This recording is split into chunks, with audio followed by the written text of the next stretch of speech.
pahapunan sa kasal ng pinsan naming si Madam Sheila. Pagka ganitong guyod ang mananabit, ay talaga namang kahit na maputikan at mapagod sa pagsasayaw ang ikakasal ay okay lang. Madalang na ang ganito ngayon pero talagang maganda pa rin at masarap sa pakiramdam kapag may pahapunan.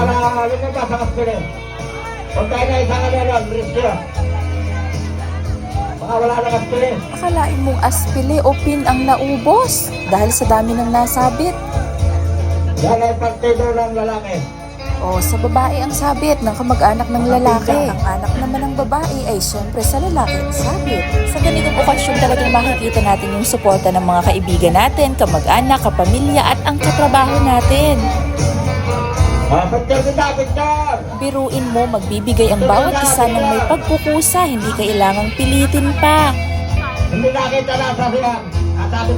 O kaya na, lumabas na si Makata Vlog at siya daw muna ang sasabit. Happy kayo, Ika. Tanda ko pag ganitong pupunta sa dati sila inay at tatay sa kasalan o pahapunan ay talagang kailangan daw magdala kahit papaano at baka matawagan. Dahil gabi na at gusto ko na rin umuwi kahit papaano, baka tayo gabihin at abutin ng ulan ay sabi ko tayo na muna ho sumabit inay. Kasama ko dyan si Ninang Ilin. Wala na akong tatabihin na kung kani-kaninong mga partido. Dahil ko ay magpapako sana. At ang mga dala natin pera ay paglaban naman ng iba niyan. Ay opo nga, kaya kami nagkusako sana. Ayaw mga hindi pa po kumakain. Ay hindi pa iniinis ang ating hapagkainan. Kayo po ay tumulong dito. Kung mga nagbibigay ng kanilang kakailang tulong, hindi ko na sasabihin ang paalam. Hindi ko na makaintindihan kung mga sinusingilan. Ang bride nga pala na si Madam Sheila ay bali second cousin ko na. First cousin ay ang kanyang mother at ang aking father. Ayan, piniyo ka na. Lalo na pagkumana ang mga pinsan din sa tabi ko. Nung kabataan namin, tandang-tanda ako dito sa Barangay Hagupit ay talagang usok-uso pa ang kasalan na ganito may pahapunan. Sumugod na ang side ng babae. Pero habang nagbabago ang panahon ay nagbabago rin ang mga nakasanayan na. Yan ay mga kamag-alak ng babae. Dahil kalimitan ngayon sa mga nagpapakasal ay kinaliligtaan na at hindi na nagpapahapunan. Mga pinsan ng lalaki. Mas marami na ngayon ang nagpapakasal ng tinatawag na derecho o diretsong kasalan. Ibig sabihin, kasal na, kinabukasan, wala nang pahapunan pa. Hello, Nay Maring, ayan ang magandang mother ng bride. Kali-ali, ang hanap buhay ng dalawang potong presentarin pagkakalit sa araw ng buhay.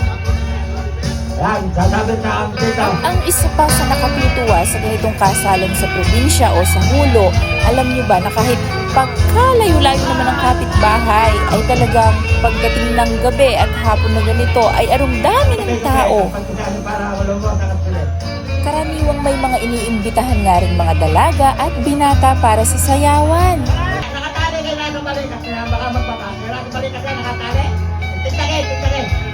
Ayan, o diba ang dami hindi nababakante kasi nga ang money dance na ito ay patungkol sa pagsuporta at pagmamahal ng mga kaanak sa mga ikakasal.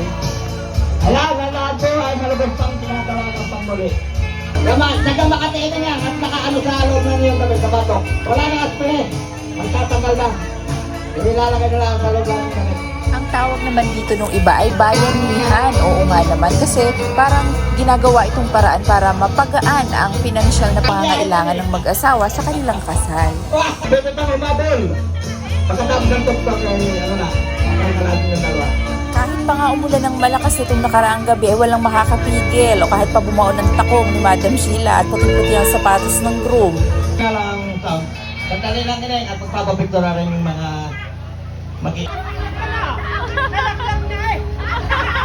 Sandali lang daw rin, sandali lang. Sige, isukang music, maestro. Request lang ito, isukang music.